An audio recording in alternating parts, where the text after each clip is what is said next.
नमस्कार, मैं राणा यशवंत। बिहार में चुनावी गतिविधियां लगातार बढ़ती चली जा रही हैं और इसका कारण है इस साल बिहार में होने वाला विधानसभा चुनाव।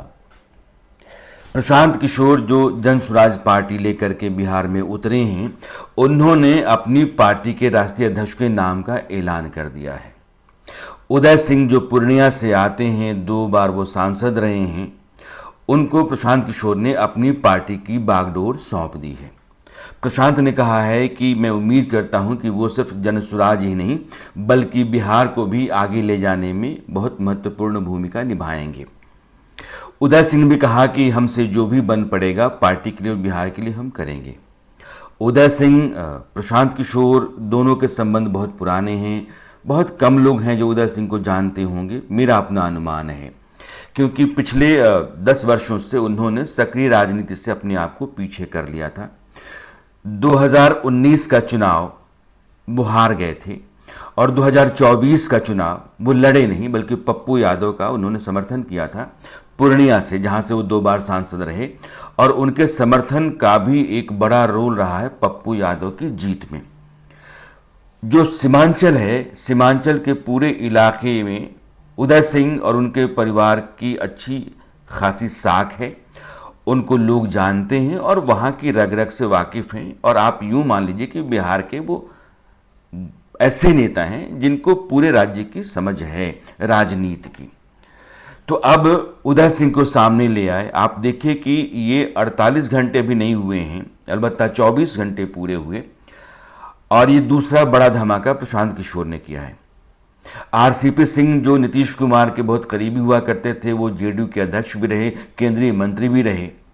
जब वो जेडीयू से अलग हुए तो उन्होंने अपनी एक पार्टी बनाई, आशा नाम की। उस पार्टी का उन्होंने विलय करा लिया जन स्वराज में, और आरसीपी सिंह, प्रशांत किशोर, यह दोनों पार्टी के बड़े रणनीतिकार के तौर पर आप मान सकते हैं कि खड़ा होंगे। प्रशांत के पास चुनावी रणनीति की बहुत अच्छी समझ है और इसमें कोई दो राय नहीं है। ना सिर्फ नरेंद्र मोदी को सत्ता तक पहुंचाने, कई राज्यों में कई नेताओं को मुख्यमंत्री बनाने में, चाहे वो ममता बनर्जी हों, अरविंद केजरीवाल हों, या फिर दक्षिण भारत में आंध्र प्रदेश से लेकर के तेलंगाना तक, तमिलनाडु तक, उनकी पूछ परख रही है और वहां की राजनीति में सक्रिय रहे हैं। अपनी रणनीति, चुनावी रणनीति के जरिए अलग अलग राज्यों में सरकारों को बनाने का काम प्रशांत किशोर ने किया है, लेकिन पिछले कई वर्षों से उन्होंने बिहार में अपने आप को महदूद कर लिया है, सीमित कर लिया है। बिहार की राजनीति वो सक्रिय रूप से कर रहे हैं। आपको पता होगा कि लगभग 2 साल, 2022 2 अक्टूबर से उन्होंने बिहार की पदयात्रा शुरू की थी, और 2 साल की पदयात्रा के बाद 2024 2 अक्टूबर को उन्होंने अपनी पार्टी का ऐलान किया, जन स्वराज पार्टी। इस पार्टी को उन्होंने बिहार के चुनाव में उतरने, लड़ने और बिहार की राजनीति को अपने तरीके से आगे बढ़ाने का काम प्रशांत किशोर ने किया, इस उम्मीद से कि अगली सत्ता प्रशांत किशोर के हाथ में आएगी, और इसके लिए वो आधार बनाते हैं कि बिहार के हाथों में, या बिहार की कमान जिन हाथों में आपने दी पिछले 30 वर्षों में, वो लालू प्रसाद यादव हों या फिर नीतीश कुमार हों, दोनों को निशाने पर रखते हैं। इन सभी लोगों ने बिहार का भला नहीं किया है। उन 2 वर्षों में उन्होंने लोगों से कहा कि आपके बच्चों का रोजगार, आपके बच्चों की पढ़ाई, अगर इन दोनों बातों का ख्याल आपको है, अपनी अगली पीढ़ी को आप इस तरह के हालात से बाहर देखना चाहते हैं, बिहार के अच्छे दिन देखना चाहते हैं, तो आप हमारे साथ आइए। उन 2 वर्षों में उन्होंने बिहार की ज़मीन बहुत खंगाली और बड़े पैमाने पर लोगों को अपने साथ जोड़ा, एक अच्छा खासा मजबूत संगठन खड़ा किया।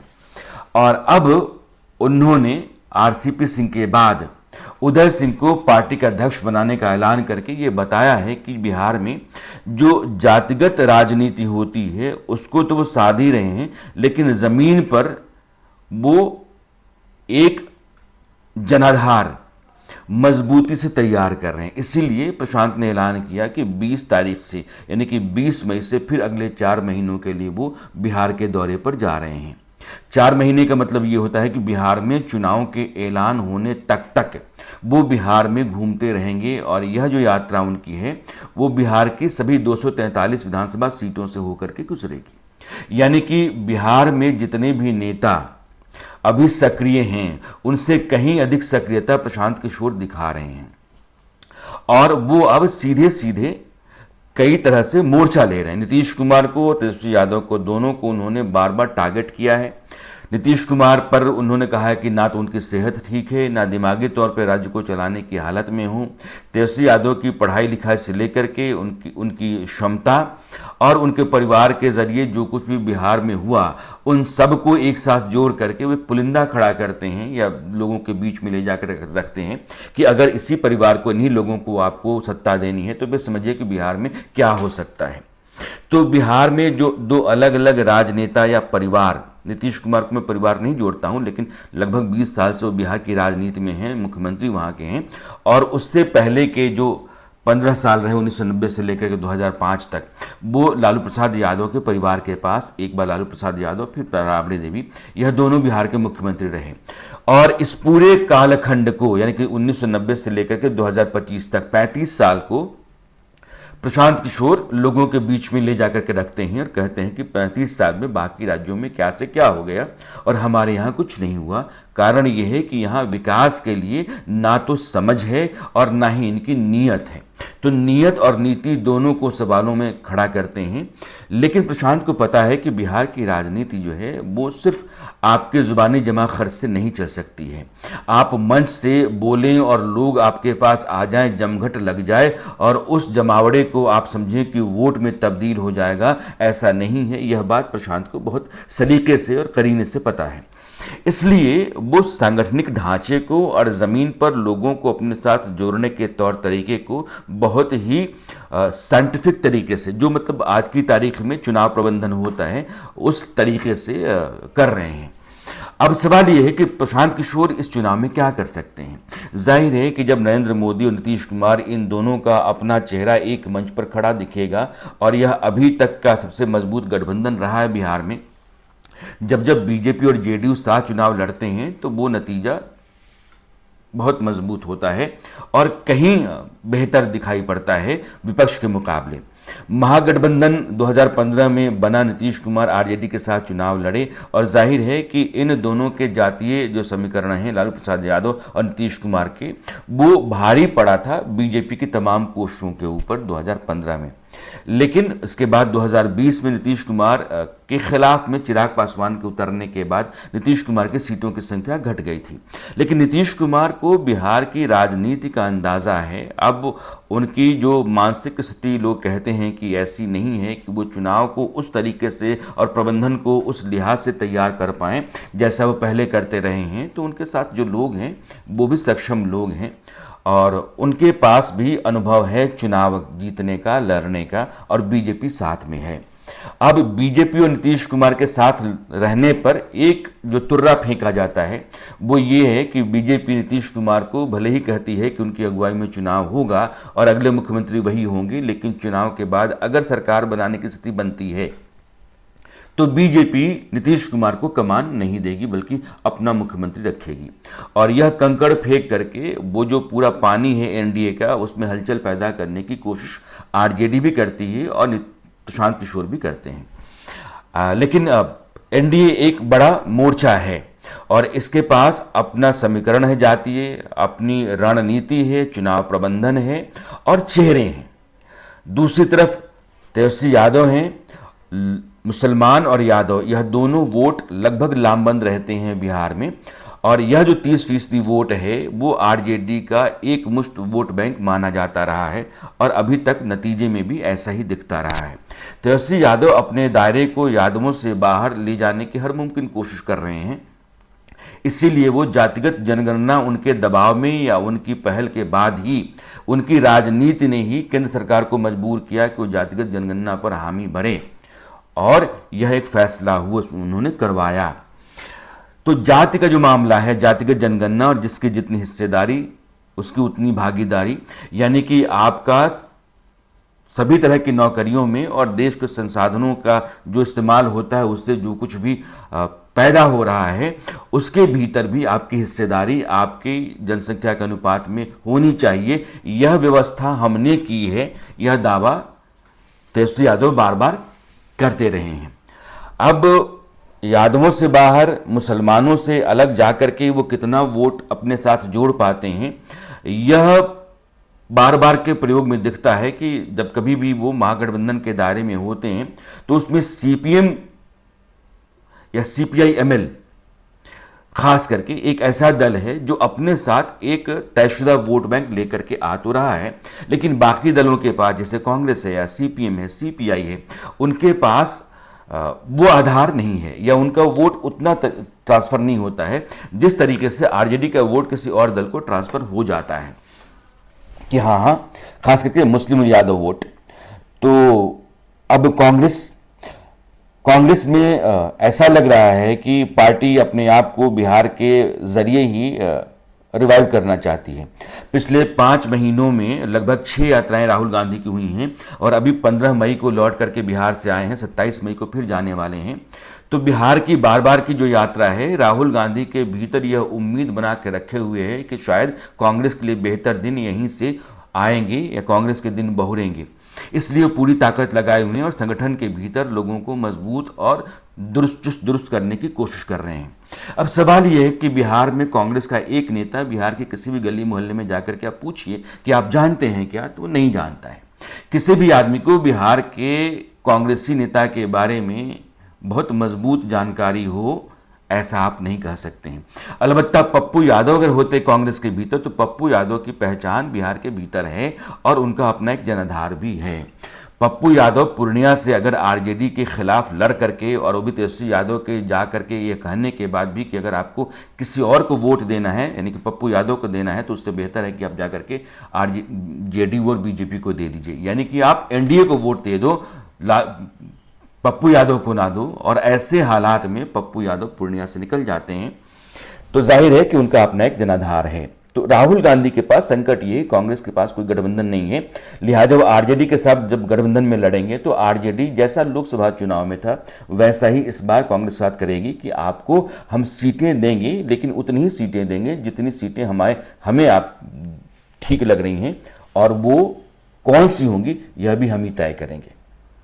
तो ऐसे में हो सकता है कि थोड़े समय के लिए खटपट हो, लेकिन इस गठबंधन को तेजस्वी कितना चला पाएंगे, सीटों के बंटवारे के लिहाज से मैं कह रहा हूं, ये उनके सामने एक चुनौती होगी, क्योंकि सीपीआई एमएल और कांग्रेस इन दोनों का दबाव तेजस्वी यादव के ऊपर खास करके ज्यादा होगा। अब इस स्थिति में प्रशांत किशोर को लगता है कि उनके पास संभावनाएं कहीं अधिक हैं और बहुत पहले से जो 2 प्यादे उस बिसात पर लगातार अपनी चाल चलते रहे हैं और शहमात का खेल खेलते रहे हैं, उसमें यह पूरी बिसात हटा करके अपनी बाजी चलने का वक्त आ गया है। प्रशांत को लेकर के लोगों के भीतर एक उम्मीद बिहार में है, इसमें कोई दो राय नहीं है। जो नौजवान है, गांव देहात के लोग हैं, जिनको लगता है कि बिहार में हालात बदलने चाहिए, यह जो पलायन का मामला है कि रोजगार के लिए, पढ़ाई के लिए, दवा दारू के लिए आपको बार बार बिहार से बाहर ही जाना पड़े, ऐसे हालात दशकों से हैं, 4 दशक हो गए हैं, बदले नहीं हैं, तो वो बदलने चाहिए। और बदलने के लिए अगर कोई एक उम्मीद है तो प्रशांत किशोर हैं, बिहार के लोगों को ऐसा लग रहा है। और प्रशांत भी कमोबेश यही लोगों को उम्मीद देते रहे हैं कि मेरे आने के बाद मेरे पास विकास का एक रोड मैप है और मेरे पास एक नज़रिया है कि एक राज्य को अपने संसाधनों के बूते आगे बढ़ने के लिए कौन सा रास्ता अख्तियार करना चाहिए। प्रशांत उस पर लगे हुए हैं। अब ऐसे में आरसीपी सिंह के आने के बाद, चूंकि आरसीपी सिंह के साथ एक अच्छी बात यह है कि जेडीयू को चलाते चलाते पंचायत स्तर तक के लोगों के साथ उनका संपर्क रहा है और सक्रिय राजनीति से हटने के बाद भी, यानी कि पार्टी बना करके अगर वो ऐसे ही बैठे हुए थे तब भी लोगों से लगातार बातचीत करते रहना, उनको अपने संपर्क में रखना, उनसे संबंध बनाए रखना, यह करते रहे हैं। दूसरा ये है कि उनको संगठन का तौर तरीका आता है। ऑर्गेनाइजेशनल जो स्ट्रैटेजी होती है वो आरसीपी सिंह जानते हैं और नीतीश कुमार की पार्टी को अगर उन्होंने एक आधार दिया, उस पार्टी को सत्ता में रख करके और सरकार के जरिए लोगों के बीच में एक बेहतर इमेज बनाए रखने की कोशिश की, तो आरसीपी सिंह ने भी की और उसमें उनका रोल है। तो उनका एक अपना अनुभव है, उस अनुभव का फायदा जाहिर तौर पर जन स्वराज पार्टी को प्रशांत दिलवाएंगे।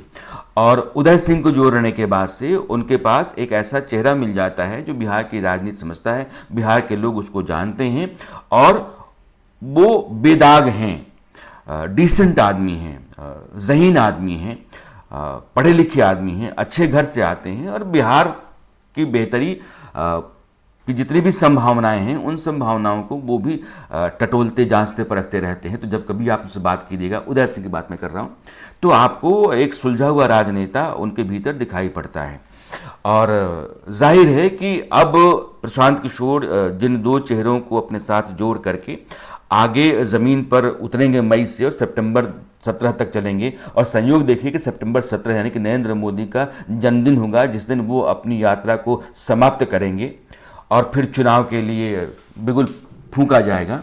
तो यह जो 4 महीने प्रशांत किशोर के लिए हैं, उससे पहले उन्होंने अपनी पार्टी के राष्ट्रीय अध्यक्ष का ऐलान करके आरसीपी सिंह को अपने साथ जोड़ करके और ज़मीन पर वो उतर रहे हैं, खलबली पैदा होगी और लोगों से जुड़ाव अपने आप तो वो रखेंगे। और जो जनमत है जिसको हम फ्लोटिंग वोट कहते हैं, बिहार में जो थोड़ा सा असंतोष लोगों के भीतर है कि यार ऐसा क्यों है, मैं एक जाति के दायरे में क्यों बंधा हुआ हूं, एक मजहब के टकराव में मैं क्यों उलझा हुआ हूं, तो यह जो बंधने उलझने भटकने के शिकार लोग हैं उन लोगों को अपने साथ जोड़ करके प्रशांत कोशिश करेंगे कि अपने लिए वो एक बहुत ही मजबूत नतीजा बिहार के चुनाव में लेकर के आए। इस बात की उम्मीद पाल करके वो उतरे हुए हैं। उनसे जब भी ये बात कीजिएगा वो कहते हैं कि यह जीत हमारी है। लेकिन बिहार है और बिहार के बारे में बहुत कुछ कह देना पहले ही बड़ा मुश्किल काम है। वहाँ के लोग इतने सुलझे हुए हैं, खास करके राजनीतिक तौर पर इतने सक्रिय रहते हैं और गांव देहात इनार पर मतलब कुएं पर, चौर में, दौनी में, कटनी में, पटौनी में, ये सब जगह राजनीति लोग बतियाते हैं, ओढ़ते हैं, बिछाते हैं। इसलिए राजनीति के जो फैसले होते हैं जब कभी वो करते हैं तो कई दफ़ा तो वो परंपरा के साथ ही चल रहे होते हैं, कई बार वो चौंकाते भी हैं। तो इस बार बिहार के लोग बिहार के चुनाव नतीजों के ज़रिए अपनी जो पारंपरिक मानसिकता रही है उसी पर चलते हुए दिखते हैं या फिर वो आपको एक नई राह लेकर के चौंकाते हैं, ये चुनाव नतीजे बताएंगे। लेकिन अब बिहार की जो ज़मीन है वो पूरी तरीके से खदबदाहट से भरी हुई है, खलबली है और वहाँ सारी पार्टियाँ अपने आप को सक्रिय कर चुकी हैं, सबने अपनी कमर कस ली है और रोज़ के मुद्दे हैं, रोज़ के नारे हैं और अब आमना सामना है। आज के लिए इतना ही। नमस्कार।